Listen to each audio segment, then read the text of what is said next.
สบายดีทุกคนวันนี้ป้าก็สิเอาบรรยากาศตอนเก็บร้านมาให้เบิ่งเนาะทุกคนหลังจากที่ป้าได้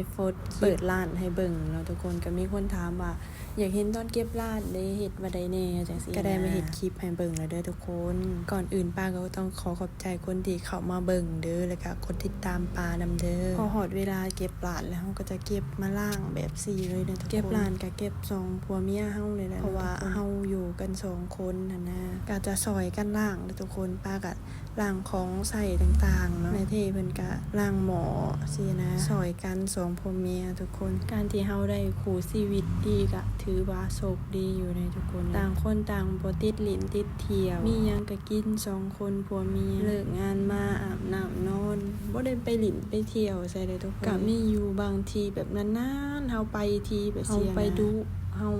ไปหันไปหนีเฮาก็ค่าใช้จ่ายเฮามันก็หลายนะทุกคนป้าก็เลยบ่ค่อยได้ไปไสนะทุกคนแบบเผาเก็บเผาหาเงินแบบซี่เฮาสิดินสิเที่ยวก็ถามมื้อนึงมาแบบเฮาเจ็บไข้ได้ป่วยมาเฮาก็ต้องใช้เงินนะทุกคนและอีกอย่างมื้อนึงเฮาก็ต้องได้กลับเมื่ออยู่บ้านอยู่เรือนเฮาหั้นนะเมื่อยแน่ตอนนี้ก็อดเอาทุกคนป้าสิมักซื้อของมาเฮ็ดกินเองแบบสิมีบางมื้อป้าก็บ่ได้ใช้เงินจักบาทเลยเด้ทุกคนเพราะว่าเฮา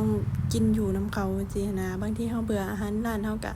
ซื้อของมาไว้จังซี่แต่เฮาก็มาเฮ็ดกินเองป้ารู้สึกว่ามันประหยัดได้หลายเลยทุกคนและเทเพิ่นก็บ่ได้ติดหมู่บ่ได้กินเหล้ากินเบียร์แบบซี่นะทุกคนบ่ได้สูบยาแบบซี่นะเฮาก็ประหยัดส่วนนี้ไปได้อีกหลายเติบเลยทุกคนคนลาวเฮามาเฮ็ดงานอยู่ไทยและได้พ่อบางทีเจ้านายแบบว่ากินน้ำเพิ่นอยู่น้ำเพิ่นนี่ถือว่าดีเลยทุกคนเฮาก็ได้ประหยัดค่าใช้จ่ายเฮาไปซี่นะคือบ่อนที่ป้าอยู่นี่ป้าก็อยู่น้ำเพิ่นมาหึงเติบเลยเด้ทุกคนประมาณ